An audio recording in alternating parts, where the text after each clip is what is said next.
Yes, I know it's a 2-hour-long video, but listen, I switched some things up, took out the intros and outros, and put my fake videos of the main storyline in just one big simple video. Yo, why do I hear someone sighing in the background? Go grab my shotgun. But I hope you guys enjoy this, and no, I am not doing this because I booted up Heaven's Film movie and saw that it was 3 movies, each 2 hours long. No, of course not. But don't worry, I'm working on a big video for you guys on that, and I will get part 2 of UBW done. And with that being said, enjoy the video and ignore any mistakes you see. No, seriously. I will burn you for eternity. Ignore it. Toodles. Now, I know I would say I would get this video out over a month ago. And yes, I'm not going to lie, I was big capping. But listen, give me a slight break. We got the elite list patch notes that dropped. We got Kai Cenat reading, and worst of all, half of the United States went into the prime ice age. The demons, they're after me. They watch me, they're in my head. The demons are in my head. The only thing that might just send this world into total chaos is if Birdis started posting consistently. Now on this route, and I'm pretty sure most of you guys know this anyways because you guys teach me a lot in the comment section, even if it's a 10-page essay, the route deals more with the dynamic of Reen instead of Shiro. And after explaining Fate about 30 times at the start of the other 2 videos I did, let's switch it up a bit. Let's start at the exact part when Reen summons Archer. And look at Fate already showing off the budget. Like, this is just a summoning scene. Why are y'all already trying to go crazy? But look at how this man Archer is posted up. Looking clean, looking elegant. Archer has started talking to her crazy, saying he won't follow any orders from her during any battles, and he barely even thinks she's capable of being his master. He was just absolutely frying her. She was even doing the Arthur pose. So she starts crashing out. Eve used one of her command skills to be obedient to make him do everything she says. Just in case you don't know the importance of a command cell, think of it like 3 wishes to make your servant do something you need them to do, such as teleporting to you a command. But the command Reen did was pointless because it was too broad of a command. But eventually they ended up seeing eye to eye, at least for right now, because I'm not gonna lie, this man Archer was on his solo dolo stuff low-key. He was on an entirely different mission, and that twist had my mind blown. I know I dogged you out and talked about your mom and your drip and your dad and your hairstyle, but I swear I was just joking. And I'm sorry. Reen is a very gifted mage, by the way. She actually thought she was going to be able to get the Saber class. You know, our GOAT Saber. But how are we feeling about the new Strange Fake Fate series? Oh my goodness, that is like a tongue twister right there. So let's skip to the next night. Reen and Archer had sensed that someone at the school was placing around these magi circles. I forgot what they were called. Leave me alone, guys. I can't keep going online and searching up Fate lore over and over again, or my brain might just fry. But this was to create a field around the school, and it would instantly disintegrate all humans inside of it. This is done because servants can get energy from 2 ways. The first way is by the master giving them mana and keeping them replenished, and the other way is sucking life out of the humans. Yes, you heard me right. These servants can suck the soul out of a human. As Ren and Archer are talking, another servant, which is the Lancer class, pops up. And if you don't know that Lancer, Saber, and Archer are only the class names of these servants and not the actual name, first, let me smack you. Second, direct yourself to this video right here, or watch it after this. Whatever you want to do, my lovers. But he pulls up instantly and gets ready to throw down with them both. Ew, yuck. A girl I have to fight? Don't get me wrong, Miss Lady, but fighting women, that's not really my style. But the master get what the master wants. Archer, he just disrespected me for being a girl. Do what I taught you at the house and start rapping. Oh yeah. If looks could kill you, would be the Stevie Wonder of the brain rot. Go to sleep. Tried to tell him they gon' need more than demon hunters if this K-pop. Grab a thin knife and then slice. For what's in his chime, I'm at his windpipe. Then swipe the arm lock, get his pin tight. Double tapped and get bubble wrapped. 2 triggers get grip tight. Got it downsized for my hip. Even my grandkids said the switch light. Go to sleep. Now go on, sit your ass down somewhere. Yep, that does it. I'm going to end you for that. So Reen instantly starts booking it, and this man Lancer must think he's in a Royal Rumble or something, because why is this man 800 feet into the air in this position? So he swings and she dodges. Hold up, look at the movement. Lancer is bow-legged and she rolls out of the way of the next attack. Then she enhances her legs and jumps right off the top of the building as Archer saves her right before she hit the ground. Oh yeah, they already moving like crazy. Archer even lets her go so she can catch her balance, and as soon as she does, Lancer is already on her. But Archer counters his blow So Lancer and Archer post up and it's looking like Bloods versus Crips. Like my boy Karudi be saying, yes, we see the fit, bro. But whose fit is better? I'm going to have to go with Archer on this one. Just in my opinion, Archer wasted no time showing off and powering up. Did he just flex on me? Yeah, that's it. I'm going to end him. Instant flash and Lancer gets on guard clashing. Archer strikes again as they go back and forth. And he starts Naruto running, but Lancer covers the space. Archer barely sidesteps, and where did Lancer just go? Yeah, they squabbling out there now. Instant clash, side dodge, clash into a rap album cover before they start boxing again. Archer starts zooming around as Lancer rushes him and pushes him back. Side swipe, parry, thrust attack, parry. Lancer swung his body, blasting Archer back. Lancer tries another stab, but Archer reads the move and goes in for a counterattack as they switch positions, into Archer jumping into the air, soaring high and slamming down on Lancer and sending him flying backwards from the impact. But Lancer could not lose R points. He starts to go crazy, breaking one of Archer's weapons and going for the final blow, but Archer summons another dagger. Archer literally got disarmed 27 times and he could not land a hit on Archer. So Lancer was about to use his Noble Phantasm before the person we all know and love, Shiro, gets caught, and of course when they get to him, he's on the ground with the Minecraft loot around him. And just like 2006, she heals him and Archer tells her that Lancer would know that he's still alive and try to kill him again. And when they show up, Saber instantly starts attacking. And I guess since I can, let's go see how Shiro handled himself against Lancer this time. Shiro wakes up after getting killed and ends up going back home, and look at Lancer. This Itachi variant needs to be studied. He's already at his house. Shiro looks up and Lancer is already coming in for the finishing blow. He gets sent flying back, smacking head first into the dresser. Oh, nah, Shiro, you gotta get back for this. Lancer got you looking down bad right now. Better scramble like an egg before you get folded like an omelet, nigga. You think I'm about to run away from a fade? Me? Then Shiro uses his Trace on ability and Lancer just speed blitzes him. You see that? I could have ended you with just a blink of an eye. Yeah, Lancer just started putting the beats on him. Look how he's running away. And hold up, rewind that. Why did he decide to jump out the window? The entrance is 5 feet away from him. Oh, that ain't all, my guy. And sent him flying across the ground. Listen, Shiro, you are one kick away from getting that Yamcha pose. Listen, man, this is getting kind of boring. I mean, don't get me wrong, whipping on you was fun the first couple times I beat you in the house, but now I'm just starting to feel bad for you. And Shiro just starts running again, but don't let this fool you. Just like how Tanjiro was plotted in the district arc, oh, trust me, they gave my boy Shiro that dog X factor in him. He thinks he finna come to me and sneak me. He thinks he could come to my house and beat the brakes off of me and then stun on me? That's unacceptable. And then he ends up summoning Saber, who of course came in super clean. Hold up, let me see what that Ichigo theme song hitting like on her. Yeah, that's kind of clean. I still remember the first time I turned on Fate and watched this scene in 2006 version. I don't know why I said that, like I didn't just start watching Fate literally 2 months ago. But let's get to the part where Saber and Lancer started throwing hands, because just like always, Saber is instantly ready to throw down. Saber charges first and they go into an instant button clash. Lancer starts doing lateral movement, hitting defensive slides. He lunges and Saber dodges it like Miles Bridges. As she counters his attack, look at the pure shock on Lancer's face. Yes, my boy, you done ran into one of them ones. And she was not letting up. Lancer was looking like he was on an Instagram reel with the caption, "Who let Floyd in Japan?" Hey, chill out, chill out. Let's talk things out. I bet you're a Starburst type of girl, aren't you? Let me say sorry over some coffee. Oh, so you don't like coffee? Niggas think I'm fighting to save the day, but really, nigga, I just like to fight. I don't care about none of this, please. So Lancer instantly activates his Noble Phantasm because apparently he can't go back to his hometown with an L on his record. So his attack managed to hit Saber, and that was meant to kill her, but of course she's Saber, so she moved out the way just in time. So Lancer says he was only supposed to come and observe, and his master is telling him to come back and retreat. So he heads out and Saber senses another enemy, and that takes us to where we are right now. So after Reen explains the Holy Grail War to Shiro, and how Shiro Mana is way too weak to help Saber out to heal her, and because of this she can't dematerialize either. I know Saber felt like 07 LeBron putting an entire team on her back. Serene tells him that she would introduce him to the overseer of the war at the church, and the church is a safe zone for all Holy Grail participants, or at least that's what it's supposed to be. Not an obvious foreshadow of any kind.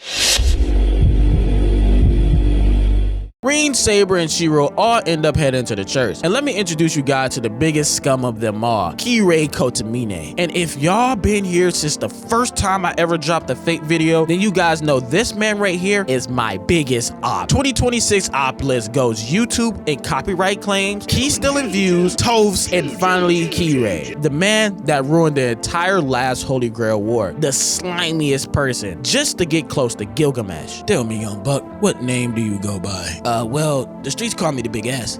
but my full name is Shiro Emiya. First I slimed her daddy, and then my biggest op of all time, son, is here. And I get a chance to slime him too. So after a bit of dialogue back and forth, they explain to Shiro more about the Holy Grail War and how it's easier to kill the masters over the servants because the servants are ridiculously powerful. And Kirei also explains how losing 3 of the command seals will make you have no control over your servant, and unless they are loyal, you will technically not be a master anymore. All while Saber was outside and Archer was stunning her for no reason. Listen, this is an aura boost to anybody, I swear. All you have to do is wait until nighttime and then post up on the roof, and I swear it would be the hardest thing ever. Now after the conversation, Saber and Shiro actually officially greet each other and become master and servant, as he decided he would fight in the Holy Grail War also. Now it might have crossed your mind, or it might have not, but a good question would be, how can they get the Holy Grail if only one person can win? Does this mean that Rin and Shiro would have to fight at some point? Yeah, Shiro wasn't going for any of that. He had no intentions of fighting, and that's when Archer popped in. I'm not going to lie. After Saber stuck me earlier, I think we should end him right here, right now. And in all seriousness, even in the 2006 version, Archer did not like Shiro at all, and I never knew why. He was on straight bad timing throughout the entire season. He literally had instant beef with Shiro. So he asked her if the chance came again for them to beat Shiro, would she just stand back, or would she actually achieve her dreams of getting the Holy Grail? Say less then, but when you need someone boomed, especially him, just call me. And then right on cue, one of my favorite characters came in, Elia. Are you guys done chatting so I can make you guys go bye-bye now? And look at the monster she has next to her. This 7-foot tall chiseled man with long hair. Just look at him. He's like, yeah, just another day at the office to beat the skin off someone. But this is the Berserker class, and ladies and gents, we all know one thing Fate will deliver on, it's quality and peak hands. Berserker wasted no time hitting that Broly screen before jumping into the air doing aerial flips as Archer started sending in aerial attacks. Oh yeah, they're about to get down. Berserker turns it up a whole nother level, immediately getting a drop on Shiro. Look how far away Saber is. She's just farming aura, because if she could clear this distance, why did she not immediately match Berserk? Saber strikes back, sending Berserker selling backwards. And I swear Saber was in her bag during this fight. This is the Saber I know and love. She goes in again, swinging and hitting a whole flip. But Berserker was matching her speed just fine, and I started sweating. How is big fella moving like this? So Saber takes another angle and steps on top of his sword, hitting him with the old classic. But Berserker hits the cleanest limbo move before putting Saber into a wombo combo. And Archer is taking shots at him, and look at the stance. I thought Escanor was going to start talking out of nowhere. Look how this big chunk of meat is running. I would be terrified if I saw this. He instantly sent Saber tumbling back and then thrashed her into the air and freeze. I know he don't got my goat in a freeform position. She about to get spiked, isn't she? She instantly gets spiked, but I generally don't get how she parried this attack. I thought Saber was out for the count. But Ring said, ain't no fair ones around here, and threw a barrier over him, and Archer sent in an artillery strike again before they finally finished Berserker off. And Berserker, you are not slick. Dudes get long hair and work out and instantly start hitting Piccolo poses for no reason. Him looking this majestic is actually pissing me off. But as we all know, Berserker noble fed ties up keeps him alive. I think it's what, 9 lives they have to go through before he is done? Now Rin decided to go and chase down Elia because they are not able to take down Berserker right now, especially not with Saber being nerfed from Lancer's abilities, and Shiro being a new master as of right now. Which brings me to this comment, and I have to admit, it's not his fault. But bro, if you don't get up off the ground and lock in like the dog you are, none of that 2006 stuff will be going on. I swear they made him a crash dummy for Saber and that, but I still love it, and I always will. And while all this was going on, Gilgamesh, and just in case you don't know, that's another servant, but I'm pretty sure everybody knows that. I don't even think I could call him a servant. Someone said that this man created his own name. Like, do you guys understand how crazy that is? Next time I'm watching an aura farming tournament video, I need to see Gilgamesh in it, because he has to be top 10 at least. What KG say? I got Kobe at my 2. So Ren tries to sneak Elia, and they start to duke it out, going magic for magic. And just when Ren was getting the edge, Elia changed her whole magic class on the spot. I know Royal Light Loretta attack when I see one. You not slick Elia. But before she could get put on a t-shirt, Archer helps out and saves her. I'm not gonna lie. She was on your head, Ring. Oh, shut up. And then Ren and Shiro end up bumping into each other, and she pins him against a tree. Did I tell you it was real ones out here? They taking cheats. They taking chains. Do you want to end up chainless? Do you want to end up like Bila? Ain't nobody taking my chain. After the two of them get done arguing, they see that Saber and Berserker is going at it. And Saber is like, I'll finish this with my next blow. You know, that typical anime fast and stuff. And she legit blows a hole into a portion of Berserker's body. She had this man looking like Toji. But of course that wasn't enough either, and Archer starts to power up. It seems like I need to activate 30% of my light skin powers. I mean, look at the aura. Look at the cadence before he snipes Berserker from across the map and obliterated the entire area. Look at that smile. That's the smile of a man that know his stocks just went up in the anime community. Even so much, even Ilya started glazing him. Oh, and Berserker still isn't dead, which is crazy. Well, good day to you folks. Your archer just displayed a lovely dance, so much so I will allow you guys to live a little longer. Toodles. Now, one thing that 2006 didn't explain, which is a bunch of stuff actually, they never show Ilya's backstory too much or her at the Einsberg mansion. But put a pause on this because we will save that for a little down the road, which leads us to the next chapter.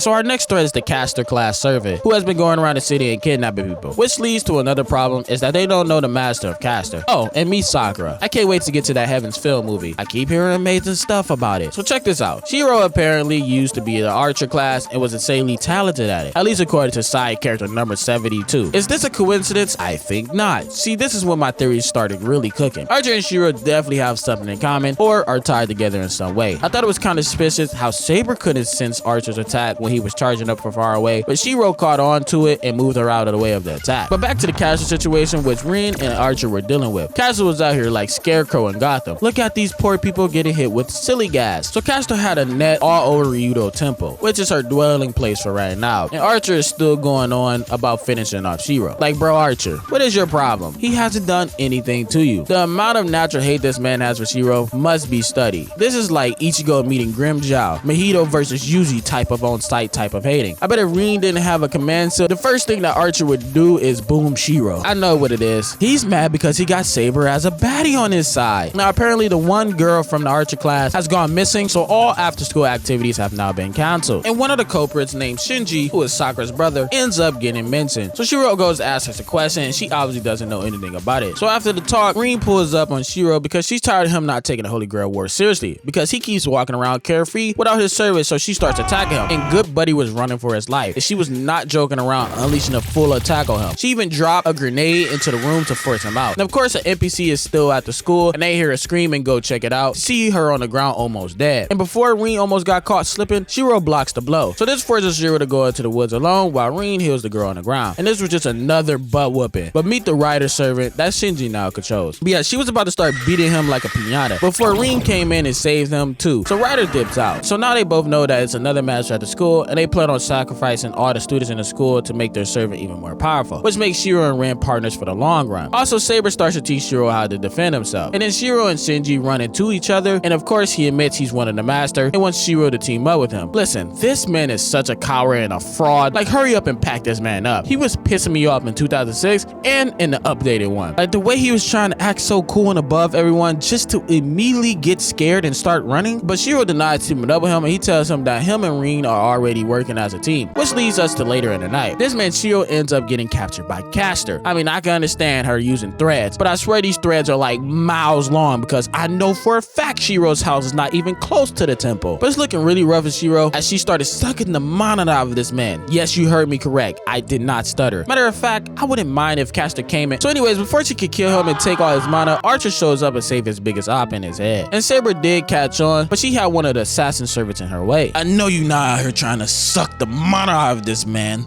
That's some weird stuff, twin. Can't be out here doing stuff like that without consent. So they didn't waste too much time going at each other. She even hit Archer with the good old trickaroo before spamming magic at them. And Castle has home field advantage right now because she can use true magic inside the Ryudo Temple. So Archer starts to lock in, dodging blasts left and right, even having to save Shiro again from getting turned into pixie dust. Yo, I'm not gonna lie. We have to start making people leave the battlefield if they can't hang. Because I can't tell you guys how many times someone was supposed to win a 1v1 ended up getting clapped because they had to focus on more than one thing. I swear Archer did the funniest thing ever. So he starts running away with him, and Shiro is like, unhand me, you hooligan. I can handle my own. So Archer doesn't just let him go. He literally kicks him away from him. Yo, this beef is genuinely so funny. But what did I just gripe about a second ago? This man Archer ends up getting caught by one of Caster's ability, and now he can't move. Good thing this is Archer because he broke right out of that and started playing theme music, doing twirls in the air, and cocked back his bow before hitting that. I am the bone of my sword. Before sending Caster flying flying off like Team Rocket. And let's be real, none of us thought that Caster would be defeated that easily, and she ends up retreating, which pisses Shiro off because he could have finished her. He tries to punch Archer and hold up. And I know when the anime do close frames like this with two characters, it has to be symbolic, or I could not have taken my meds today. And right on cue, Archer introduced him to Sneak Nation and slices his back meat wide open. I was looking at my screen in pure shock. To make it even worse, why is Archer walking Shiro down like this?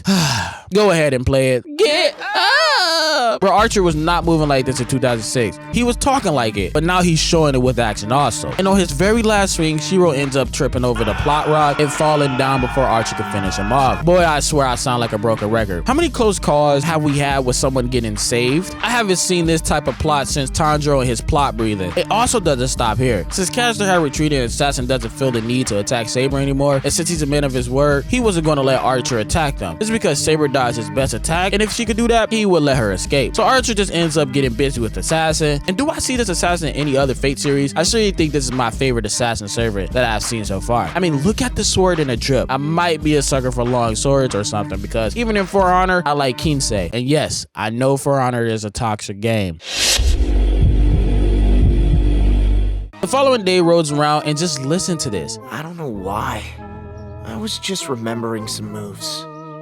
Oh, so that's it. You were using Archer's technique as your basis for study. Nah, I'm really on to the show. Like, after this moment, I really had to sit in my head that Shiro and Archer are connected, or maybe even might just be the same person. Marine ends up apologizing to Shiro for Archer trying to kill him, and she views her second command still on him to force him not to attack him as long as their alliance stands. Meanwhile, Shinji activated the fear around the school, which instantly knocked out all the people in the school. The Rider's little golem men start attacking, and Shiro busts out the door and smacks the golem across the face before Rin hits it with a blast. Okay, is this Ryder's ability or is this Caster's ability? I swear somebody corrected me with this and I'm still confused because every time Caster was using this ability, I swear. So since Rin has only one command seal left, Shiro for the first time calls on Saber to teleport to him. And oh my goodness, the way she came, man, she instantly took out 3 golems before moving forward just to hit a spin and gain more momentum, instantly taking out the other 3. So they come up with a plan to deal with the magic field and decide to go find Shinji as fast as possible. But while that was going on, I think Caster ended up getting the drop on Shinji and Ryder because Ryder ended up transforming into Caster, but Ryder was with Shinji and only Caster could be on this freaky DB type of behavior. And when they find Shinji, this man is in a fetal position, and then we see Ryder had got packed up. No, not my Ryder. Look at how her entire head twists. Yo, I really still don't understand this part that much, but if Caster is on this type of timing, she needs to go instantly. Ryder was my last straw. On top of that, Shinji is now a master without a servant. He ends up running away and saying something would be after them next. So now the crew has to figure out this new threat. To make things even worse, this man Shinji runs to the church and starts begging for Kirei to help him.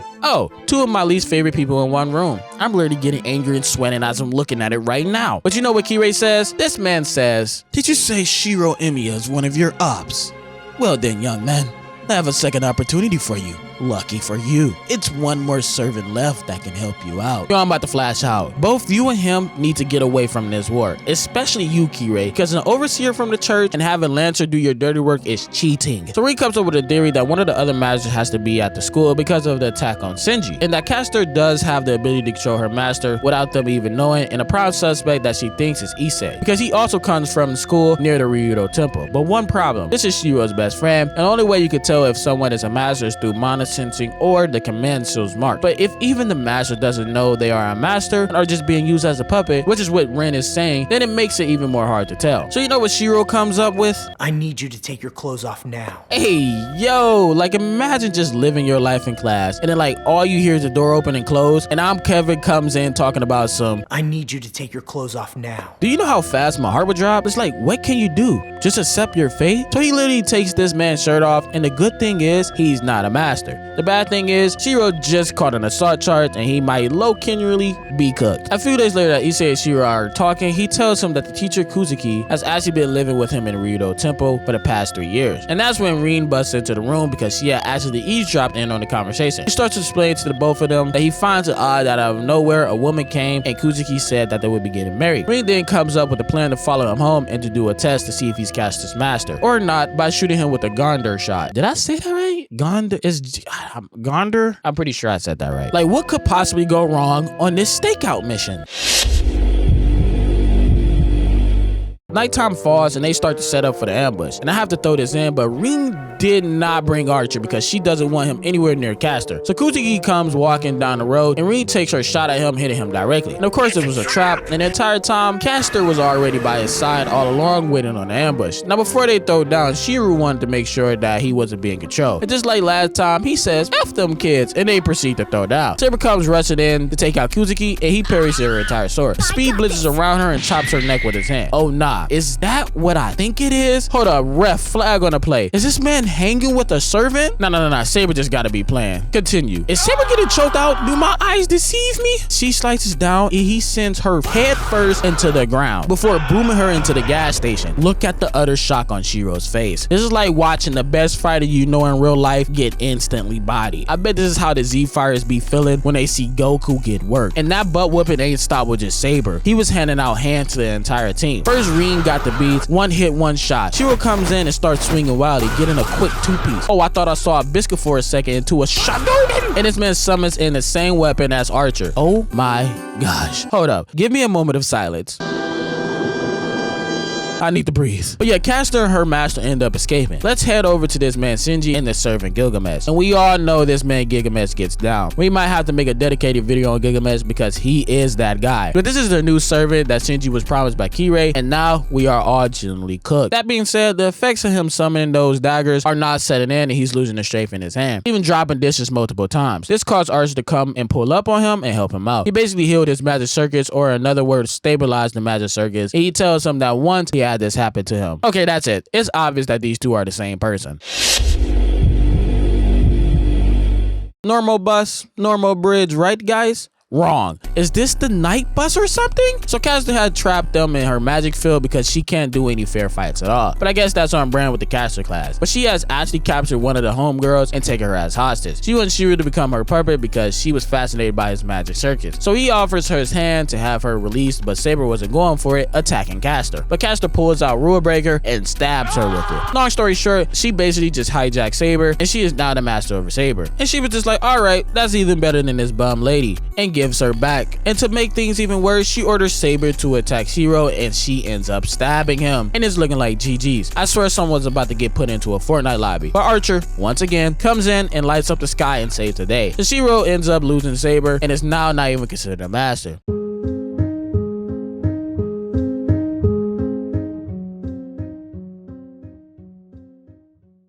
Fate Stay Night was absolutely amazing. Now, before you guys kill me in the comment section, yes, I know that this is one of the worst adaptations in the series, which is why, one, if this version was this good, then I already know the other series are about to blow my mind. And then two, I plan on doing all the anime adaptations. And I get it, Fate can be difficult for some, but do not be afraid, for Pri is here to help. And you guys know we can't do this video without a twist. Let me introduce you beautiful folks to the delusion counter. Yeah, I'm sure you guys see where this is going. Now we start off with Ren, one of the main characters in the series, summoning a servant. Don't worry, I'm going to explain all of this in a way that dang near anyone can understand. Now Ren is a mage in this universe. Mages are called masters who serve in a war called the Holy Grail War. Think of it like a bunch of mages trying to fight over the Dragon Balls, because the Grail for whoever wins the war will be granted any wish they desire. And remember how I said that Ren is trying to summon a servant? Well, she ends up serving one that was named Archer. So this is where I need you guys to lock in real quick. Now servants are like Elden Ring summons. There are personal bodyguards that also wish to win the war and have their wish granted from the Holy Grail. Now servants are heroic heroes from either the past or the present, which the present part confuses me because I don't remember seeing anyone from the modern time being summoned. But if this has a connection, please don't ruin it in the comments for me. Or maybe I'm Unk and I need to stay on the grill. So Ren ends up summoning a servant in the Archer class. These classes are similar to Pokemon types, similar to how some are water, some are fire, and some are wind. Once we get to the other servants, I will let you guys know which class they are. Now 10 years ago, before this, Fuyuki City had a huge catastrophe, which was because of the 4th Holy Grail War, which brings us to our main character of this series, Shiro Emiya. And I hope I said that right. He was a victim of the last war and ended up getting adopted by a man named Kirutsugi Emiya. Now you might be thinking, why don't we start with the 4th war? Wouldn't that make more sense? Well, yeah, but sometimes you gotta think about things how you don't want to think about things. But trust me, the Fate series is beautiful, the way all of this ties together. So a girl named Sakura was calling out to him, "Emiya-senpai!" Senpai! Emiya Senpai! And don't worry too much about Sakura or Rin right now. We are mostly going to be focused on Shiro. So all around Fuyuki City, gas leaks were happening and things were blowing up. Breaking news from Why Do I Still Live in This City? Some bozo got blown up at the subway station again, and I'm still not getting paid enough. Thank you, Johnny. Back to you guys. So Sakura and Shiro all end up heading towards school. And y'all know it's 4 of the worst places to be during the start of anime. At home at night, on a train in Japan, on a road, and finally at a school. Now although Shiro dad is a maid, Shiro on the other hand could never get the full hang of it, like at all. Bro's skills was on par with Klay Thompson when he signed that Megan contract, but he knew a little bit of ball and could use an ability called Trace. Now at first, this ability might sound corny, and it indeed is a low-level magic ability, but Shiro is like a man that practiced one kick a million times. Right now, all Shiro can do is use Trace to fix things or reinforce things. Like for instance, he fixes all the broken equipment at the school. Now Ren ends up showing up. Coach put me in the game, I'm finna show you how to shoot.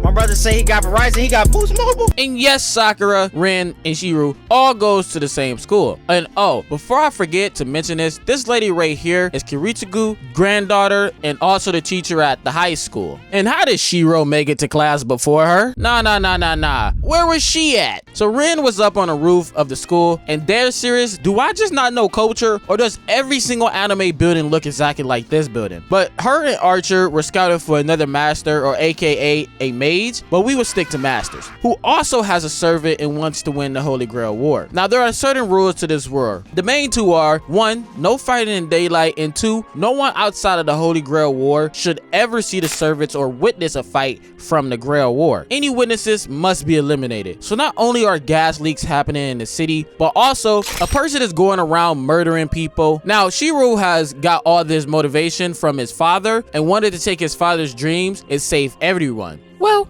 since you're our uncle, I will continue your dream and become a hero and save everyone. And after watching Fate Zero, it's just so poetic. So nighttime hits, and of course Shiro is heading home and sees a little girl. Oh no, baby. If I'm walking and I see a little girl under the street light, I'm for sure booking it the other way. So she walks past him and tells him he better summon someone or he's about to meet the big woo. Then she just disappears. When I first watched this, in my head, I was thinking she was a ghost. And why are ghosts always trying to farm aura? So Ren and Archer were on straight bad timing, searching around for the op, and I swear it's something about the drip that just hit. I might have to add a drip counter at some point. Now Ren has been a trained mage since she was little. She's a part of one of the big 3 mage families. It goes Tosaka, the Ironsbirds, and the Mato family. I probably said that last one all wrong. I'm sorry. Now, right now, all we know is the family that Ren is a part of. All families are proficient in different types of magic. For Ren, her family excels in jewel magecraft and has amazing mana control, hence why she was able to summon Archer. Now, the Grail actually chooses the masters who could participate in the Holy Grail War. Now, the 3 big families are not the only ones who could use magic, but they are the most known and worthy usually. So the sunset comes around and everyone is leaving the school, and this man named Shinji asks Shiro for a favor.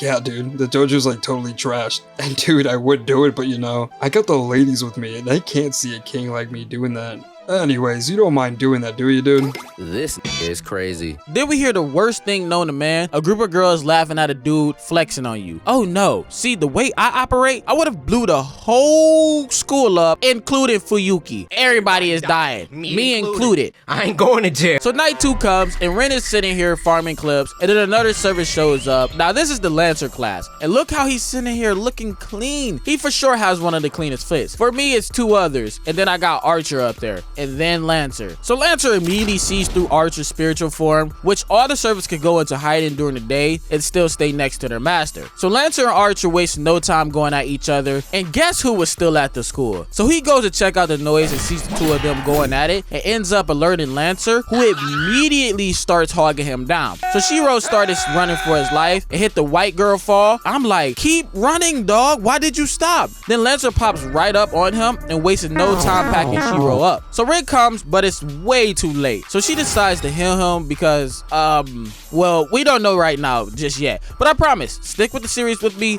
and it would all come together. I'm sure the seasoned Fate fans know why. So Shiro ends up heading home, and this is the thing. Lancer knows that he isn't dead yet. I mean, look how devious this man is looking. He instantly walked down on Shiro. He's like, we're gonna have to come over your house and kill you. No two ways about it. So Lance starts pressuring him with combos, then hits him in the side, sending him flying through the doors. Then Spartan throws his spear, and Shiro gets out the way just in time. So Shiro starts running as fast as he can, but Lancer catches up to him, giving him a mean kick, then sending him flying to the second floor of the building. Nah, if you're in air like these, you might as well give it up. So Lance goes in for the kill. 1, 2, 3 combos into a parry. He goes flying into the storeroom. It's looking all bad. Lance flexing his drip. Shiro is back into a corner, and before all is lost, the Grail finally chooses him as a master, and in comes the queen herself, Saber. I mean, look at how clean she is, the elegance, the drip. That meant Shiro fell in love instantly. Quick little note, when I say Lancer and Saber, I'm referring to their classes, not their names. Although we would still be calling them by their classes. The reason is because if another heroic servant knows their name, they can figure out their most powerful ability. These are called noble phantasms. Just think of it as a servant big special attack. So Saber wasted no time throwing down with Lancer.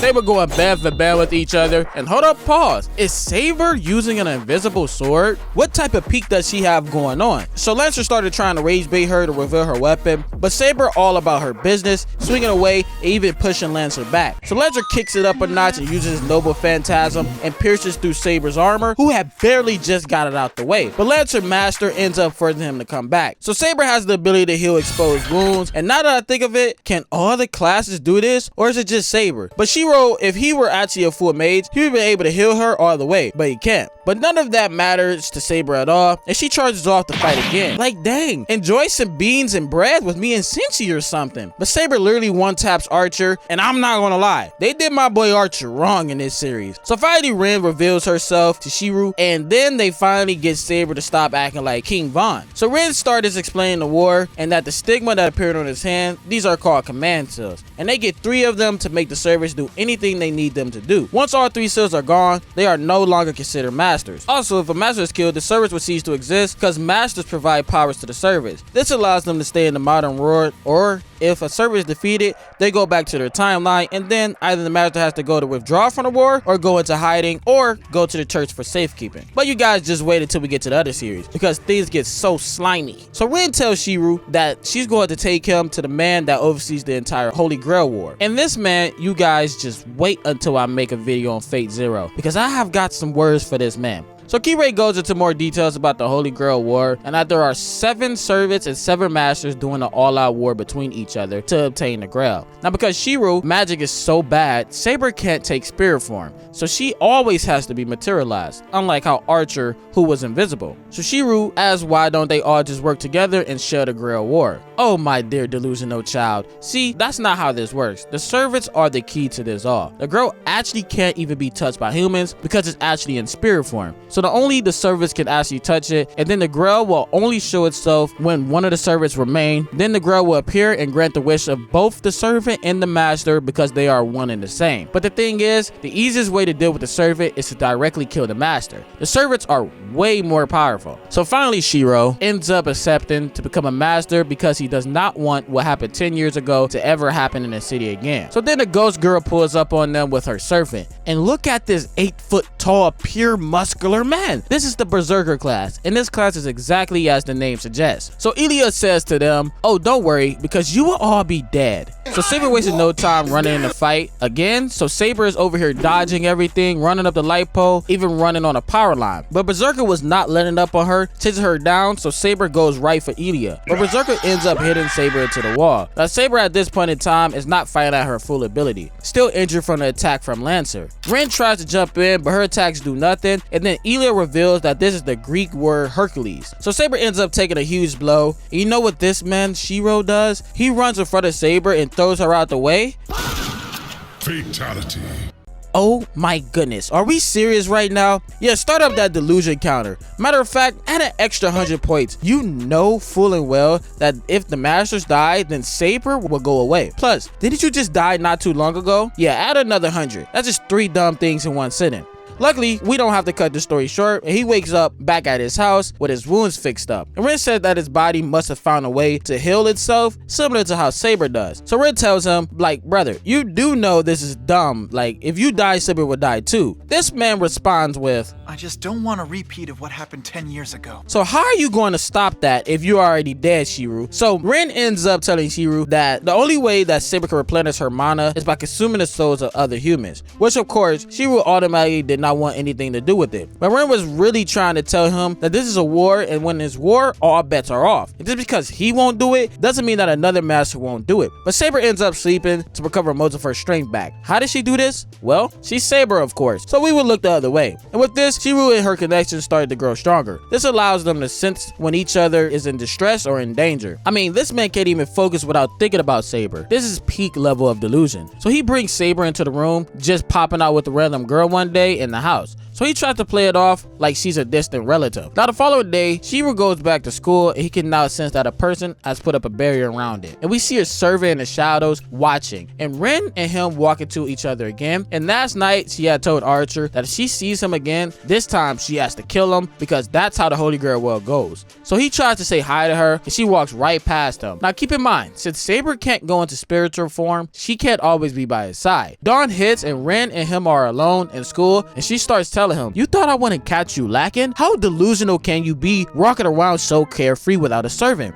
Looks like I should be the one to kill you. And then she starts blasting at him as he starts to run away. But their fight gets cut short, and they hear a girl scream. They go to check it out, and Ren says that a servant had tried to drain her life force out. So she tries to heal the girl, and she's like, I can't concentrate, so I need you to go over there and close the door for me. I don't know what to tweak this door has to do with anything. People be getting mad over anything. So he goes over there to close the door and literally gets shot right in the arm. But you know what he does? He goes outside the door and tries to find the person that just attacked him. Are we serious right now? Add that to the delusion counter. And didn't Saber tell you to summon her when you were in trouble? So this man goes all the way out to the forest and then sees a glimpse of Shinji. So change starts to manifest. This man almost gets his neck cut off, which leads us to the next servant named Ryder. So he starts to get a flashback of Saber telling him to use the command cells if he's in trouble. This man says, no, I won't bring her into this. How far gone are you, my brother? The Snow Buddy mind control is absolutely out of control. So she starts ragdolling this man, even had that boy up in the trees. So Ren finally comes and helps him out. So once again, his injuries are fully healed. But keep these healing properties in mind, because they are important to the plot. Now they both figure out that the barriers that were being placed around the school are actually plots to sacrifice every single student inside the school. So him and Ren come up with a plan to take out the other master. So right now they have a ceasefire with each other. So he starts telling her about his abilities, and she's like, yo, stop being so friendly with me, because we are still enemies. And now we have to add that to the delusion counter. So finally she ends up showing him Archer, and Archer is staring this man down to his soul. I can already tell that he does not like him. And then listen to what this man says. Listen, if you want to fight me, I'll take you anytime.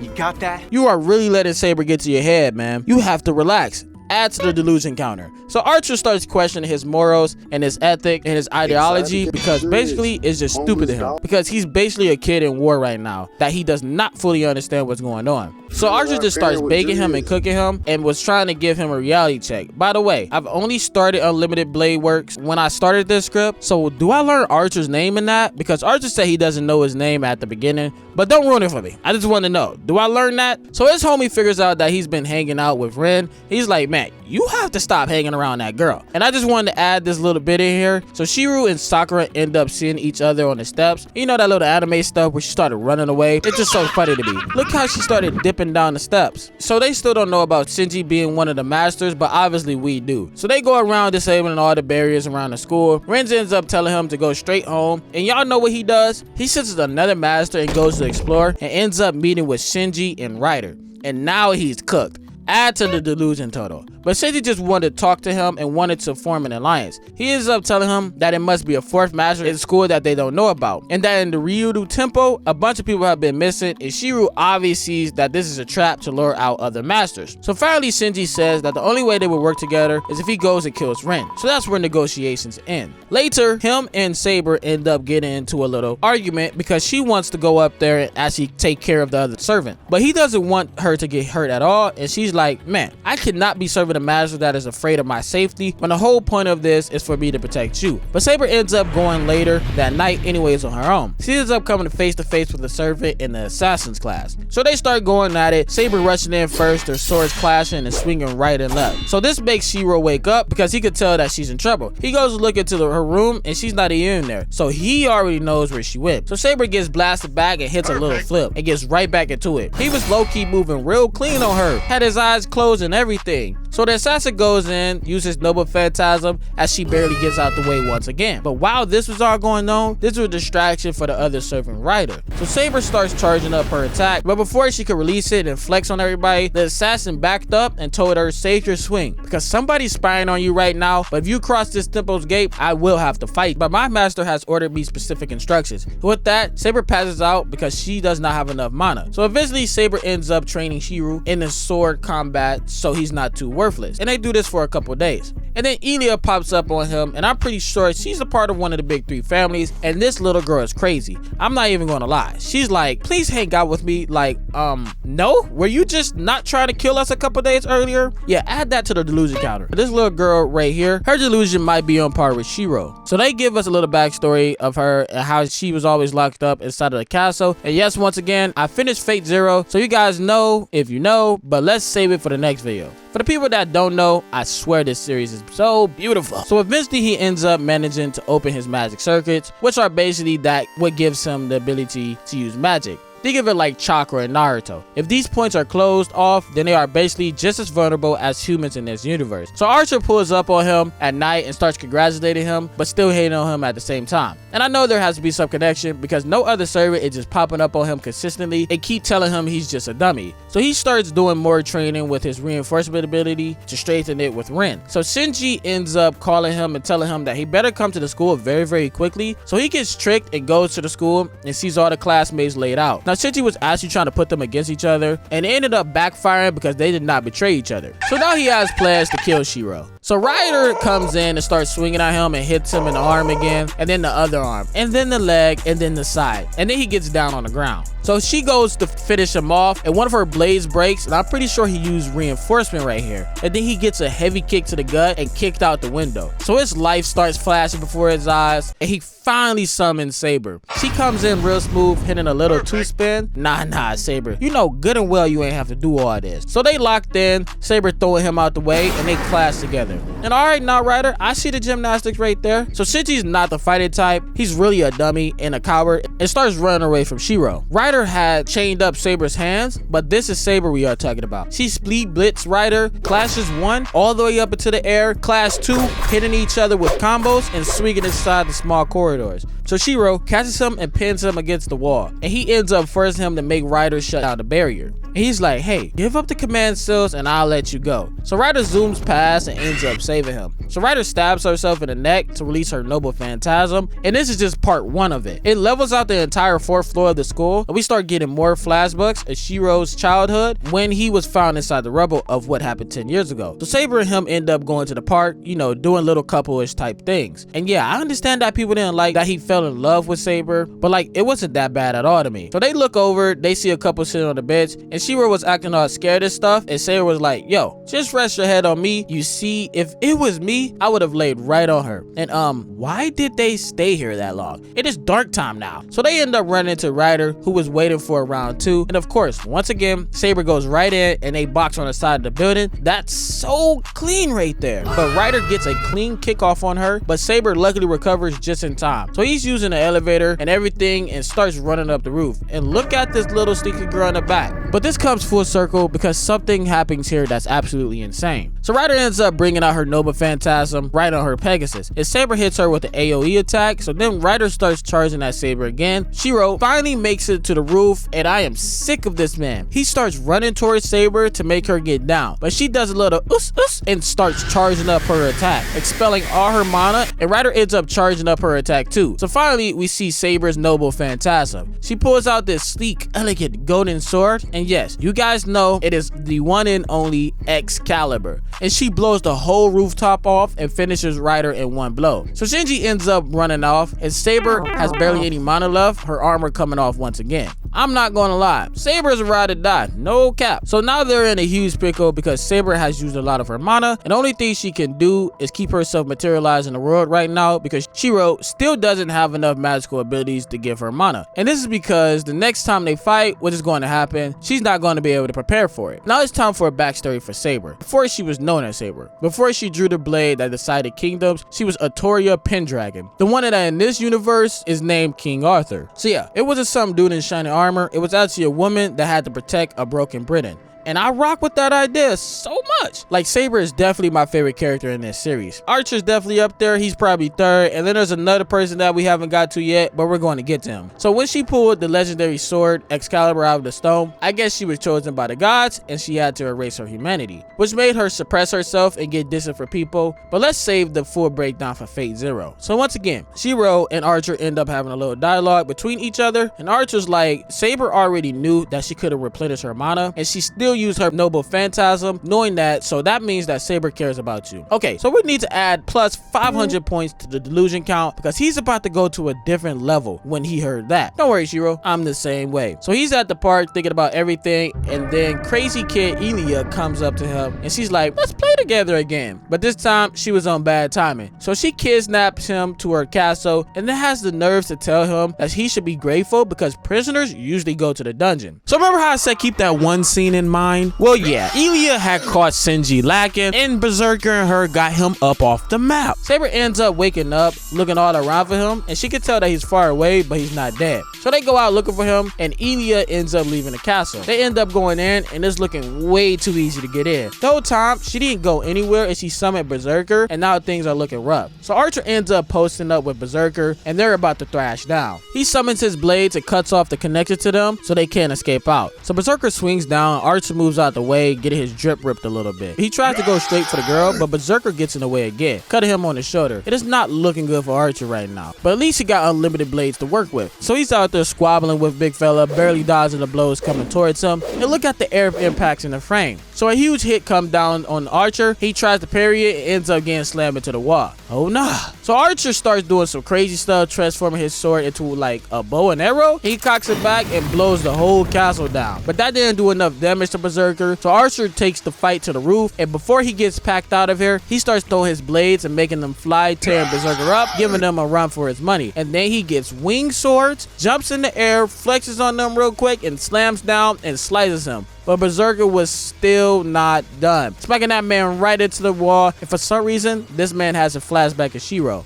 But yeah, that didn't end too well for Archer. He pulls out the Noble Phantasm and drags him into it, and I'm thinking the battle is about to turn. And this is called Unlimited Blades. Oh, I cannot wait to get to this route. But yeah, long story short, Archer got clapped. He's gone. So there goes Archer. But he did a lot of damage to Berserker, so they couldn't even go after them right away because he had to take a second to heal up. So Rin says she has a plan for them to get Saber's mana back, and she just started getting on some freaky deaky stuff. I don't know what was going on here, but I guess it was part of what they had to do. So it ends up working. She places her mana with Shiro, magic circuits, and yeah, it was kind of weird, but let's continue. Shiro starts to figure out his abilities more, and that he can actually use his imagination to conjure up things. And now that I'm writing this script, I might be crazy, and this might be off the wall, but is this not the same ability that Archer is using? Like, we can't just ignore that, right? Like, did he learn from Archer from seeing this, or am I just crazy? But anyways, I'm pretty sure we will all figure this out later, but I swear that they put these scenes together for a reason. So they post up again, and getting ready for another match. So Saber goes in again, slashing and hacking away at Big Fella, getting blasted back, backsliding and going to one knee again. I don't like how she's always getting beat up a little bit. So Shiro conjures up a bow, fires it, and that did no damage to Berserker. So he gets a flashback of Archer saying you should always be at your most powerful. And Saber gets her armor knocked off, and it's looking like Saber is about to get knocked up out of here.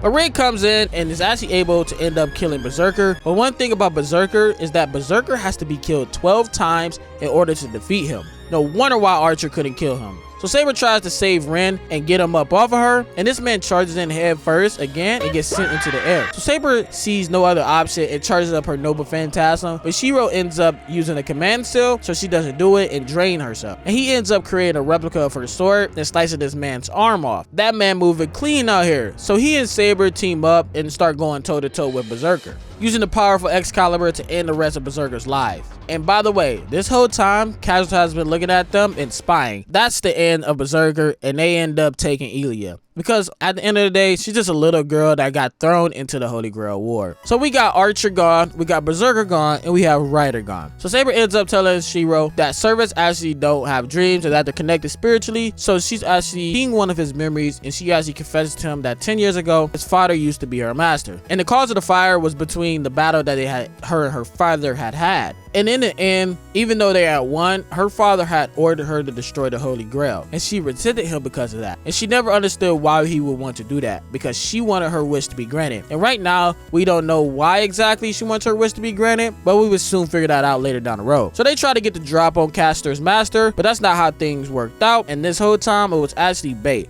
And I know I'm just thrusting this upon you guys, but this is actually one of the teachers at the academy, and for some reason, Shiro thinks that he's being mind controlled, so just adds to that delusion counter, because obviously he hasn't been paying attention to anything during this Holy Grail War. So even though he's human, Castor had actually betrayed her Magus, who was from the Mage Association, and she transferred over her command seals to him. And at first, Shiro is asking like, yo, you do know she's out here taking people's lives halfway. And this man looks at him and says, the only issue I have is the way Castor's going about doing it.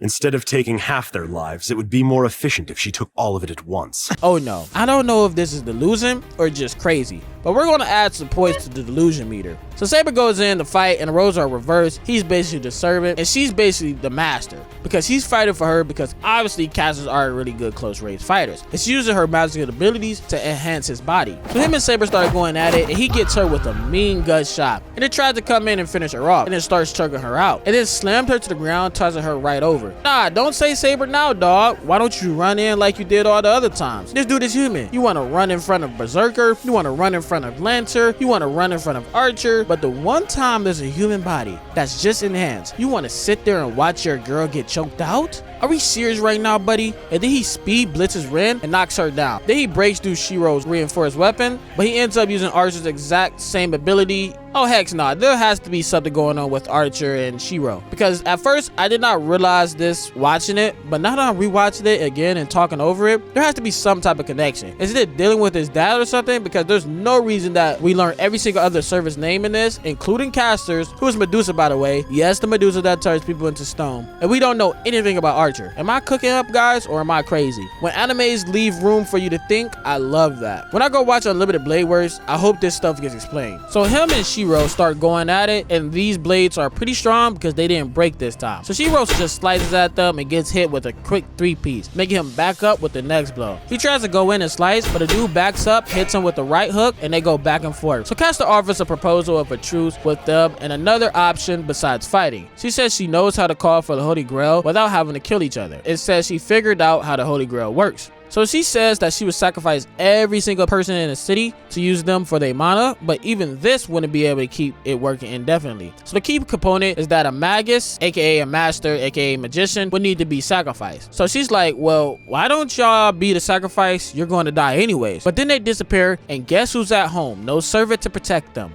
Yes, little girl Elia. So Saber has to get home extremely fast, and when she gets there, she sees Sakura on the ground. So Sakura ends up stabbing Saber, and Castor has the ability to take over people's body. And her Noble Phantasm is to negate all magic, so now Saber can't use her full abilities once again. And Enza Saga are one of the main characters in the Fate series, so I can't wait to see the route and see what happens there. And also, I can't wait to see what they do with Archer since he died in this series. So even though Sakura doesn't have magical talent, she does have magical circuits. It comes from a deep family of magical people. So they go to Castor's lair and Sakura's in there getting sacrificed. So a whole bunch of Castor's henchmen, you know, the people that have been turned to stone, come out and they take care of them pretty easily. So Assassin shows up out of nowhere. And this hat might sound a little confusing, but Assassin was not summoned in the normal way. See, there's a reason why he's right here. He's actually the gatekeeper, and technically Assassin's master is Cash. Now at first I'm like, wait, a servant and a servant serving each other? Sounds a little complicated, but don't worry. So Castor ended up breaking the rules and created a fake servant using her own magic, which is technically an assassin. And this whole place is called the Rito Temple Gate. And this is the actual place that he's protecting. And she's the one who sustains him with mana. So Saber and Assassin go to finish the fight that they started earlier as Ren and Shiro end up zooming past. Shiro ends up fighting the teacher and Ren goes to save Sakura. So Saber and Assassin are going at it, slashing back and forth, looking clean while doing it, talking junk while fighting. He pushes her back again and steps back. He zooms in on her, slicing down. Hold up, analyze this real quick. She steps, swinging a whole bunch, dodges the last blow and gets low with a whole bunch of swings. Look at that position and they start scrapping. He goes in for a heavy blow, but she blocks that, but it cuts her. She slices down and it barely grazes him. Meanwhile, Shiro gets distracted and gets 1, 2, 3 piece and sent on the ground. Man, pay attention. Do not ever turn your back on the enemy. So it's just an all-out war. Sakura's getting sacrificed to the grail, Shiro's getting tossed around, and things are just looking bad all around. But Ren ends up locking in, and actually we get a flashback of them too. And we see that they knew each other when they were younger. Now don't worry, this family tree right here gets explained a lot more in Fate Zero. When I drop the Fate Zero video next, it's all going to tie in together. So they are still going at each other, but Shiro is over here getting beat on. So out of nowhere, a whole other servant comes out, and this man has about 1,000 swords. And why is this man aura farming right here? And because Castor had even dared to say that she would have Saber as a slave, this man comes in and says, as the king, she belongs to me. Delusion. Who are you? And he starts just sending a hell strike of swords at them. Ends up taking out the Castor and her master. And then the whole thing starts collapsing, and the men start talking about how this is a terrible place for our reunion, which means that him and Saber have already known each other. So they end up dipping out as the whole place collapsed. For some reason, he's a servant that has stuck around since the last Holy Grail War, or so that's what they think for right now. And this man is so broken. This servant, Noble Phantasm, is literally infinite, and all of his swords are the original swords. They're not replicas, like how Shiro's are. No, they're the originals. So this man is a problem. So him and Saber once again get into a discussion. She tells him that all she wants is for her wish to be granted and for her to cease to exist. And he did not want that because he wants to wish for her to stay here in the world with him. That boy is in love. So he searches out for answers and goes to Kirei to ask for advice, and he tells them just use your command seals and force her to drink from the Holy Grail and stay here with you. And listen to this dialogue right here. Listen to what Ren responds to with Shiro. Oh, Shiro, you're starting to sound just like Archer, you know that? Ren says that maybe he was a knight that was connected to Saber in their previous lives, which would make sense because she was a king, so maybe Shiro, Archer, and Saber have a connection. I mean, knowing fate, they don't use any wasted words. So him and Saber end up going on another date, and they end up arguing again. These dudes are really a couple. Then he's like, fine, do whatever you want if you're gonna do it. And he literally leaves, comes back, and she's still in the same place because she does not know what to do without being commanded to do it. So while they are out, the servant from earlier, who is another Archer class, pops up on them. So even after seeing his power, he ends up running towards them and getting clapped instantly. We cannot be serious right now. Are we serious right now? Delusion. So Saber transforms and tries to go in and fight him again. He transforms into his armor. And look at the overwhelming power. She got sliced through the arm into the neck. And then he pulls out his Noble Phantasm, and I'm like, oh no, it's wraps. They're cooked. What are they going to do? So out of all the servant, he doesn't even mind telling him his real name because he truly believes he is the strongest of the strongest. He says, I am the king of kings, the first king, the very first servant who ever existed, Gilgamesh. And I'm like, oh no, man, what are we about to do with this? Come on now. So he pulls out his weapon, and Saber gets ready to fight, and they both go in for a blast. And at first, they were exactly even. Shockwaves going all around. He's like, oh, let's turn it up more, and overpowers her ability. Oh no, Saber just got clapped too. I haven't seen her this injured in the entire series. So he gets up and conjures up Excalibur and is about to fight him with it. Yeah, delusion. He goes in instantly and gets sliced. Oh my goodness. Delusion. But he gets up again, and I'm not gonna lie, he got that dog in him. So he's like, trace on and focuses deep, pulling out the scabbard. This is the thing that has been healing him this whole time, and this is how he will unlock Saber's full ability. So they both lock in, use both their powers, and blast Gigamesh back a little bit. And this forces him to actually retreat back. So we get a couple flashbacks of Saber actually lost her battle to save Britain, and I think it was her father. I mean, she said father. I don't know what was going on here. Someone's gonna have to explain this part to me because it was a little confusing, but I'm pretty sure y'all got it in the comments for me. So once again, he's healed up from the scabbard, which has given him the healing abilities from any injury, and ends up going to the church and starts hearing some weird stuff going on. And then he gets stabbed again by Lancer, like delusion. But also, Kirei this whole time was an actual master, and this man had 2 servants. So Saber goes out looking for him, and she finds him in a church on the ground. So her, Gilgamesh, and Lancer are about to get into a fight again, and they are holding this man as hostage. So Saber had to stand down real quick. So Kirei ends up revealing that he's been working with 2 servants this whole time, and Lancer was not going for any of that. So the reason why the explosion happened 10 years ago was because of this man, because he was not worthy to touch the Grail. So when he reached out and touched the Grail, that made the whole place explode. So Lancer switches sides because his pride cannot take that. He takes on Gilgamesh, but come on guys, we know how this goes. He got mixed up. So there goes Lancer. But that gave enough time for Saber and Shiro to head out and ended up healing him enough to keep walking. So he ended up giving the scabbard back to Saber, which was actually in his body, and she ended up going into his body and grabbing it, and now Saber is at her full potential. So now we're on the final showdown with Gilgamesh and Saber, and those 2 have been waiting for this for 10 years, for this rematch. This whole time, Elia actually had got captured, and she's being used for the sacrificial realm, so the Holy Grail is already open, and this is basically a portal. So his dad and this man have a long history, and he absolutely hates him. So he wants to kill his kid and get the Holy Grail, and Saber and Gilgamesh are going at it. And Gilgamesh ends up using his noble phantasm down on Saber. I mean, he got this girl Saber upside down by her feet. So she kicks him in the face, gets back up on her feet, and they charge him for one final blow. And meanwhile, Shiro was getting swallowed up by the Holy Grail, but they end up locking in very last second. Going full power, and Saber started turning the tables on Gilgamesh as she sliced down on him and cut that man Gilgamesh clean in half. And Shiro ends up stabbing Kirei, and I'm not gonna lie, he's the king of kings, because this man literally ended up raising her up very last second. So finally, Saber finally figures out what she needs to do in the world. She ends up using Excalibur to once and for all destroy the Holy Grail, so no more Grail Wars could be done. And with that, she goes back to her timeline where she actually dies for good.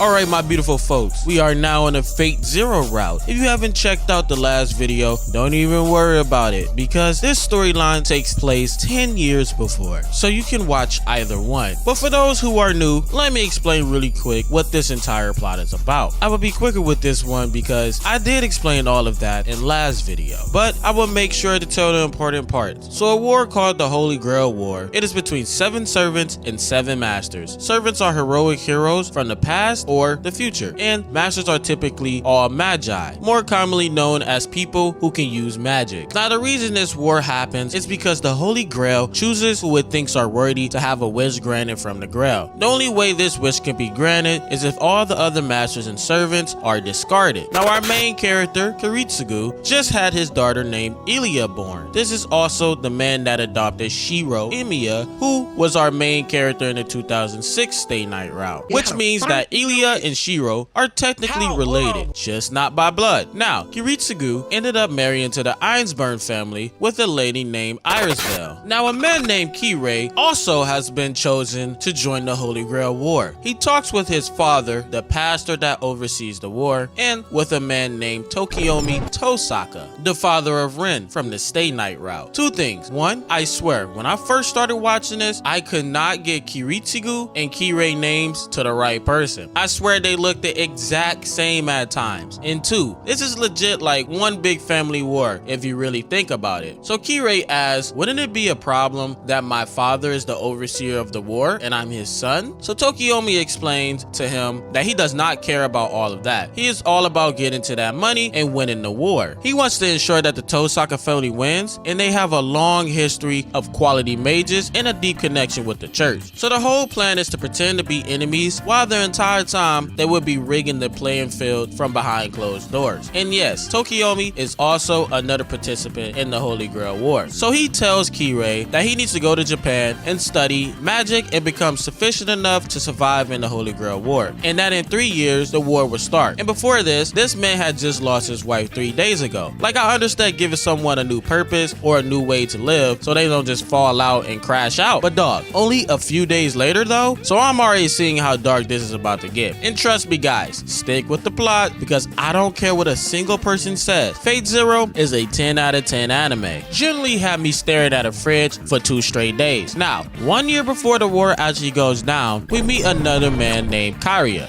Literally, when I first watched this, Kariya, Kirei, and Kiritsugu were killing me, man. And look at the child version of Rin running up to him, calling him Uncle Kariya. See, I told you guys, this is legit like one big family war. Someone is always connected to someone. Like this was a high school or something. So he asks where her sister Sakura is, and once again, another family connection in the Stay Night route. If any anime has a generational beef, it's this one. So the wife explains that Sakura has been adopted by the Mato family because over the years, the quality of mages in the Mato family have been declining, and Tokiomi can only pass his crest to one of his talented daughters. Bro went 2 for 2. So Kariya has a bad history with his family. Kariya had even left and abandoned them because of the wicked and disgusting practices they had. But he can't let them do Sakura like that. So he goes and talks to the old man about getting her back, and in her place, he would participate in the Holy Grail War. So the old man is like, "Oh, is that so? Who says the Holy Grail will even pick you? Well, if you really want to save that little runt, then spend a few weeks in the pit. Oh, and by the way, you might want to hurry up because I already threw her in there 4 days ago." And then we just see her paralyzed from shock. And today, he had her in there for 12 hours. Oh nah, pack this man all the way up. There has to be a better way to make sure your mages are better trained. He just wants to be on some devious activities. So the old man tells him, here's the deal. First, the girl will be educated here for 1 year. Then next, if you manage to get the Holy Grail,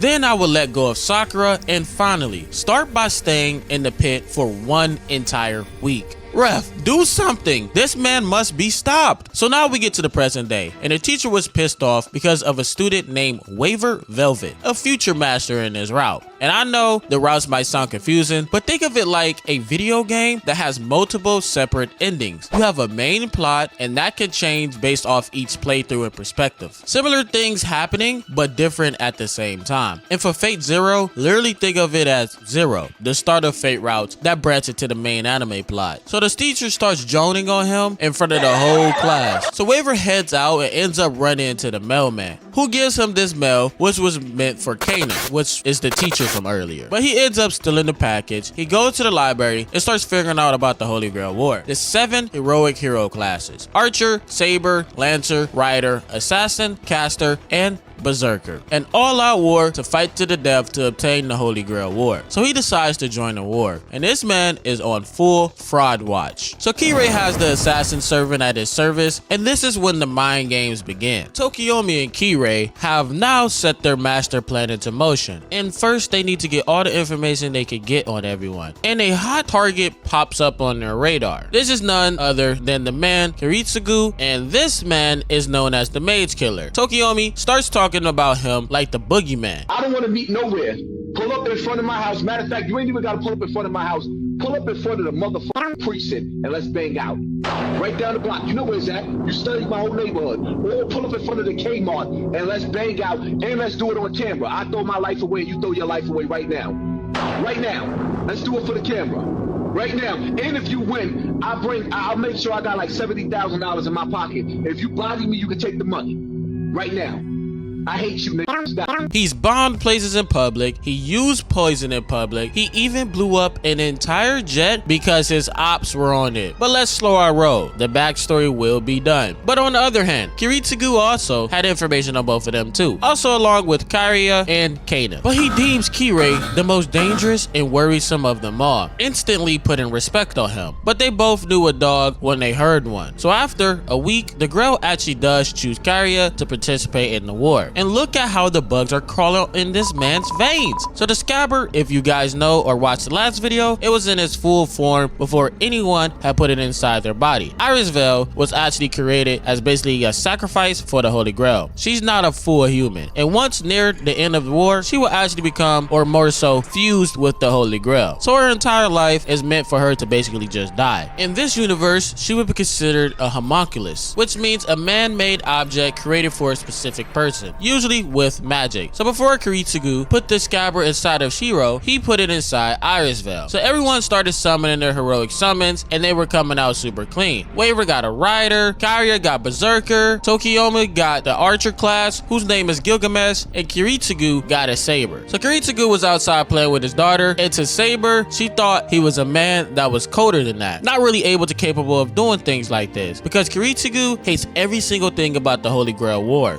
His dream is to be a hero and stop all this senseless bloodshed. He tells himself that the smaller sacrifice is okay if the majority of people are saved. Now, if you are new or are thinking about watching the Fate series, Saber's real name is not Saber, and that's just her heroic class. She's actually the woman version of the legendary King Arthur, a Toria Pendragon. So Saber asks if he doesn't think she's up to the task because she's a woman, and she explains that it's not that. He's more upset of the people that forced a little girl to become king and not be able to live the life of a normal girl. Kiritsugu is like Batman, except he's willing to kill everyone if it's for the greater good. I mean, they don't call this man the maze killer for nothing. So Kiritsugu explains to Ilia that him and his mom won't be home for a while, and for her to wait on him until he comes back to see her. Now let's switch over to another master just for a quick second. Let me know in the comment section if you guys would rather me stick to more main characters or dabble more into other characters also. I don't mind yapping some more for you guys. Now meet Ryunosuke, and this man is beyond crazy. This is the man that's been going around and killing people and kidnapping them. And look at bro, he's already in his natural habitat. Got this little guy as a hostage. So he ends up getting his hands on information about the Holy Grail War from his ancestors' studies and ends up summoning the caster class. And this is exactly how I would think a caster servant would look. Now, this is the craziest part about it. He is literally wearing his entire fit out of human skin. So these two are perfect pair for each other. He even had asked him if he wanted to eat the kid. So he chants something, goes over to the kid, and lets him free. And then at the very last moment, when the kid thought he had hope, a giant monster comes in and snatches him up. I was just looking at the screen in complete distress. Then Caster turns to his master and says that the best part is when they are at the height of hope and I snatch it away at the very last moment. Kirei, on the other hand, had ordered an assassin to take out Tokiyomi. So the assassin starts going through the barrier and ends up running into Gilgamesh. And this wasn't even a fight. Gilgamesh literally obliterated this man. But remember that Kirei and Tokiyomi are working together, and this was all a part of the plot to make it seem like the assassin servant was dead. This is because he excels more at surveillance rather than natural combat. So Kirei goes to the church to say he forfeited the Holy Grail War and wants to be protected by the church. And of course, this is all part of the plan to pretend like he's not in the war anymore and the assassin is gone. So another assassin comes out and tells him that about 4 other masters were watching the fight between the assassin and Gilgamesh. And actually, assassins is not one, but multiple assassins, all a part of one. Now, Saber's job from Kiritsugu is to protect Iris Veil, and Iris Veil is to pretend to be Saber's master, having the ability to help her with mana and heal her. And one cool thing about the service is that they have updated knowledge of the world. Saber says she could even pilot this plane if she had to because of her rider skill, which is a second ability that allows her to control any beast or vehicle naturally, with limitations of course, to divine or phantasmal beasts. Like, she wouldn't be able to just take control over Ryder's chariot. So Kiritsugu and Maya are trying to figure out exactly what made him expose his servant to everybody, and it's very highly unlikely that he wasn't expecting someone to attack him. But anyways, Maya and him try to figure it out together, but they don't know fully what's going on yet. But they're on the right track, and I love this little tit-for-tat master game that was going on between Kiritsugu and Kirei. And look at this man, he has a whole bunch of weapons laid out. He puts one of the weapons down and says that Ilia weighs even less than this, and then Maya wraps her arms around him and gives this man a kiss. Now hold up. This man Kiritsugu double dipping with girls on the same team? Nah, he got some player inside of him. So Saber and Iris Veil can sense another master trying to challenge them, ending up running into Lantern. So Lantern says, it troubles me that I can't be honorable and tell you my name, but we will have to fight because, you know, those are just the rules they put in place. So Saber charges up and switches into her fighting gear, and that transformation was absolutely peak. So Saber makes the first move, charging in first, then they go in for the first clash as Lancer returns the blow and Saber gets out the way. She starts trying to push him back with her moves, but Lancer was holding his ground. And don't think Kiritsugu and Maya were not lurking around waiting on an opportunity to jump in. They are looking for the master of Lancers, and Lancer is not an easy target. He is a master spearman. Saber was just barely able to move from this attack. He's like, what's wrong, Saber? You're only on the defense. Come at me and attack me for real. So Saber could not tolerate that disrespect. She goes and they start going at each other back and forth. So Kiritsugu is scanning the battlefield. He sees that there is actually an assassin servant, and this is actually Kirei and Tokiomi, who were also watching the fight. So they see Irisvale and say it looks like they created an artificial master to serve in the Holy Grail War. So Kirei tells Assassin to keep an eye on Irisvale, and Kiritsugu tells Maya to keep an eye on Assassin. So then Lancer masters say that you are able to use your noble phantasm. So Lancer throws down his short spear and charges up the other one to activate his noble phantasm. Then he charges after Saber. They go at it, and the effects from his noble phantasm end up revealing her sword a little bit. So she backs up, but he keeps coming at her and she's dodging left and right, getting out of the way, trying not to get hit. Then she gets low, then has to do a little back lean, just barely dodging out of the way of the spear. So Saber once again is in defensive mode. Lancer was not letting up on any attacks. Once again, Lancer goes in and Saber goes running up on the crates and it hits a clean backflip. And Lancer is just out here flexing and having fun. So Saber comes up with a plan to allow herself to get hit by Lancer, because his armor will be able to deflect the attack and she would be able to kill him in one swift move. She goes in to do that, and that plan goes out the window instantly because it goes straight through her armor, and Irisvale has to use healing magic to heal her. She disables her armor, speed blitz towards Lancer, and Lancer this whole time was faking his noble phantasm, and it was actually the short blade too. So she barely gets out of the way, and he reveals that it's his gay drug. I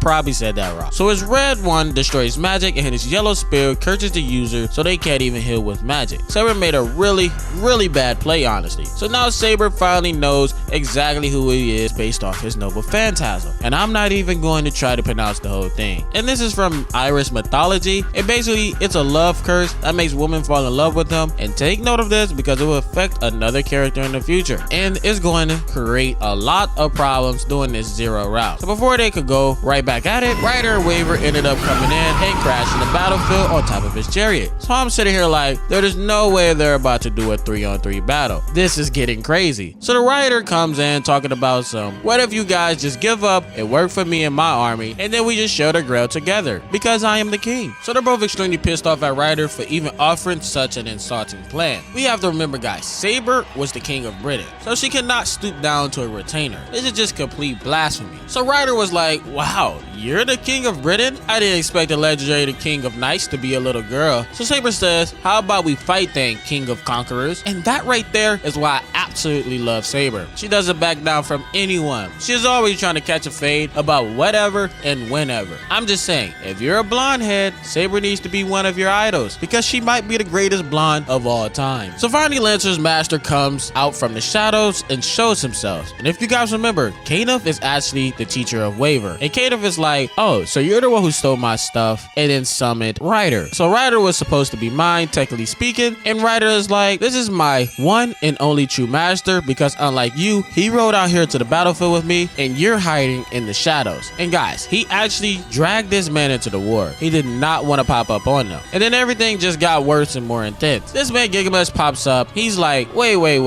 You guys are calling yourselves kings? Don't you guys see me sitting on this light post standing above you guys? That's how it will always be. He instantly activates his noble phantasm, and not only that, but then Berserker shows up. And this is already looking like there's about to be an all-out war. I'm on the edge of my seat freaking out. I'm like, yo, there's no way they're all about to duke it out. Now the thing about Berserker is he has an ability that conceals everything about him, and you can't even tell his strength. Like, you know he's powerful, but you don't know how powerful. So Gilgamesh is like, who gave your basic dripless trash self permission to look up at me? So just like Assassin, he lights this man up. But this isn't an assassin, this is the Berserker class. And he's on a whole entirely different level. He dodges Gilgamesh's attack and uses the sword to block the next blow. So now Gilgamesh is absolutely pissed off. He's like, first, you look at me without permission, and then next you touch my sacred treasures without permission? So him and Berserker are going at it, but Berserker is holding his own, blocking and evading every single attack that is coming at him. So Gilgamesh plans on obliterating Berserker with his next blow, but Tokiomi ends up using a command seal to force him to come back, and this pissed off Gilgamesh even more. But he had to listen, and he withdrew from the battle. So Berserker instantly turns his attention to Saber and goes in and charges her. She parries the first block, sending a shockwave out. And this is where we learn that this Berserker, his Noble Phantasm, every single time he grabs any item, it becomes his Noble Phantasm. So Saber is absolutely fighting for her life against Berserker because the Berserker servant has absolutely no problem with self-destruction and doing fights. So Lancer comes in and tells Berserker like, yo, this was a one-on-one between me and her, and I'm honorable. So you need to get up out of here because she's facing me. And Lancer, since he was a knight back when he was alive, has unmatched honor. Probably the only one coming close to it is Saber. But that's not at all how things go, and Lancer Master ends up using the command seal to force Lancer to do a 2v1 against Saber. This forces Kiritsugu and Maya to instantly lock in. Kiritsugu says that he is going to take the shot on Lancer Master and kill him. So before the two of them can actually attack Saber, Ryder comes in and forces them both to back up. And then Ryder's like, Master of Lancer, that was some cowardly stuff you're doing. And I understand that these two have honor between each other. So if you plan on embarrassing Lancer anymore in front of me, I'm going to team up with Saber and we're going to obliterate Lancer. So that is the end of all the battles. And everybody retreats. And Ryder says the next time we meet each other, maybe that could be when we battle, but I would rather fight you at full power. And this is the thing. Berserker had actually overpowered his master and went out and fought by himself against Saber. Yeah, this man time is not lasting long. I don't see how this dude is going to make it out of the Holy Grail War. So the camera that Kiritsugu had Maya placed to survey the church from a distance had been found by assassin, and Castor and his master were just watching the Holy Grail War fight go on. He starts going on this long rant about Saber being the one. She's the answer. She's none other than the maiden inside of his dreams. It says that he's known her for a long time and she's back in his life. Something about being his Jeanne d'Arc, I think that's how you say it. So Irisville was driving, and look how she's driving. She's going dummy. But they had to stop the car because Castor instantly popped up on her, bowing down and talking about my holy virgin. So Saber is like, I don't know you. Who are you? Stop acting like you know me. I don't know you, nigga.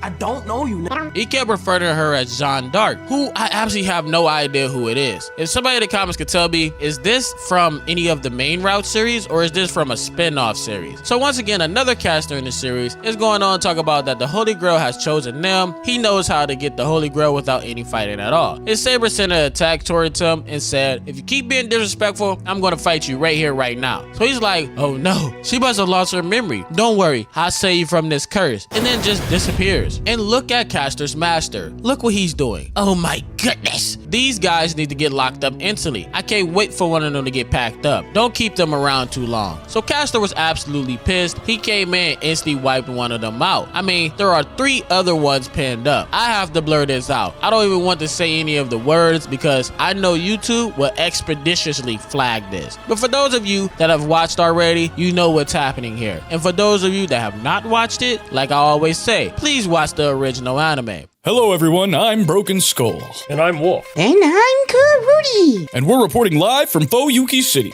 I'll be the first to say I've been living out here for like 25 years, and all of a sudden, kids are getting kidnapped and murdered, out of nowhere. Including my wife's boyfriend's daughter, who was taken right in front of my own eyes. Wait, what? You heard that here first, folks. His boyfriend's wife took the kids. That's not what I said. I specifically said that my wife's boyfriend's daughter was taken right in front of my own eyes. Oh my god, he said it twice. Hey, Wolf, I see a little bit of frosted flakes on your chin.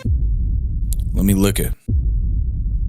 Let it ride. And this is exactly why I hate this city, bro. I hate these people, man. Never mind. You know what? Take my daughter. Wait, he's just giving up the daughter just like that? Let it ride. I must reiterate the severity of what's going on. Kids are being taken, and Wolf's boyfriend's sister's wives are now taking daughters. Fuyuki City is spiraling into madness. Oh my god, they just keep bringing it up. Moving on. This is all happening in the span of only a few days, and we still have no knowledge as to where these kids are. But the fire, I see it in my head. In my head. Stop metagaming, bro. Damn. Sorry, folks. He's a poor intern. Brother Broken, bring it back. New insider reports suggest that aliens are behind the mass disappearances, and a coalition of unknown hooded figures are headed to Area 51 to attack and reign injustice. But, according to my grandfather, that crazy old geezer, they are heroes? And your granddaddy did? Shut up, poor intern. And now on to our next story on how Broken Skull broke his Pinar, and in the process cost the lives of 100 Burmese what is this story? Oh my god, I love that story. Tonight at 10 on Freaky 3 News.